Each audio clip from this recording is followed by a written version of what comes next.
আক্রান্ত করা, ভাঙচুর করার এ সত্ত্বেও রাজ্যের পুলিশ প্রশাসনকে এই রাজ্য সরকার একেবারে পঙ্গু করে রেখেছে।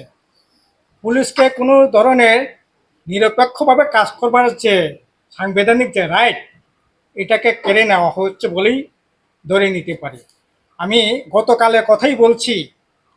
গতকাল 1 তারিখ 1 মে সাড়ে 3টা নাগাদ এই যে সিরাজমোহনপুর থানা এলাকায় ফটিকছড়াতে সেখানে একটা কি মেলা চলছে, সেখানে মেলাতে অবৈধভাবে মণ্ডলের যুব মোর্চা তারা সেখানে কি জান্দি মুন্ডা কি খেলা চালাচ্ছে, সেটাকে বাধা দিতে গিয়ে পুলিশের উপর যে মারমুখীভাবে আক্রমণ করে তাদের উপর ঝাঁপিয়ে পড়েছে। শেষমেশ 2জন পুলিশ, একজন পুলিশের সাব ইন্সপেক্টর আপনার উত্তম দাস, আরেকজন পুলিশ কনস্টেবল, তাকে সিধাই হাসপাতালে নিয়ে চিকিৎসা করাতে হয়েছে। এবং এমন ঘটনা, পুলিশ শেষমেশ এফআইআর করতে পর্যন্ত বই পেয়েছে, যদি শেষমেশ আপনার 132, 117, 351 ধারায় আপনার বিএনএস 2023 ধারা অনুসারে 8 জনের নামে 2023 সাল এই ধারা অনুসারে তাদের বিরুদ্ধে 8 জনের বিরুদ্ধে কেস করেছে, এফআইআর করেছে, কিন্তু পুলিশ এখনও ধরতে সাহস করে নাই। এমনকি মজার ঘটনা হলো, যার নেতৃত্বে হয়েছে সে হচ্ছে যুব মোর্চার স্থানীয় সভাপতি মান্না ঘোষ।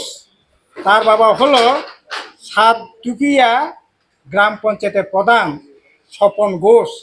থানাতে 7টার সময় গিয়ে শাসিয়ে পুলিশকে বলছে, আমার ছেলে মান্না ঘোষের নামে কোনো ধরনের এফআইআর করা যাবে না, সিসি ক্যামেরাতে এখনও অন রেকর্ড আছে, আপনারা যদি জানতে চান, সিসি ক্যামেরা যদি দেখতে চান দেখতে পারবেন। এবং সেরকমভাবে পুলিশ পর্যন্ত আক্রান্ত হয়ে সেখানে আপনার হাসপাতালে সেখানে ভর্তি হতে হয়েছে। এই রকম ঘটনা, ওরা এটা ভয়ঙ্কর ধরনের অরাজকতা। এই যে মান্দায় যেটা ঘটেছে, থানা থেকে 50 মিটার হবে না।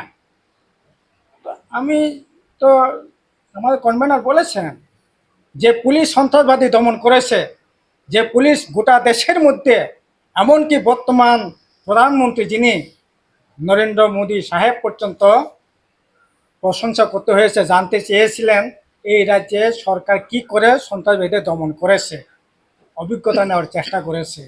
এটা তো সরকার এককভাবে না, পুলিশ প্রশাসন সরকার জনগণকে সাথে নিয়েই এটা দমন করেছে।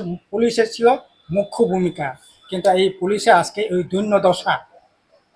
এখন একই এই যে আপনার ইয়েতে 14 তারিখ পুলিশ নিয়ম মাফিক তারা রাস্তায় চেকিং করে। মণ্ডলের যুব মোর্চার বুথ সভাপতি সে বলছে তাদের চেকিং করা যাবে না, হেলমেট নেই, আপনার কি বলবো, বৈধ কোনো কাগজপত্র নেই, তারপরেও তাদের চেকিং করা যাবে না।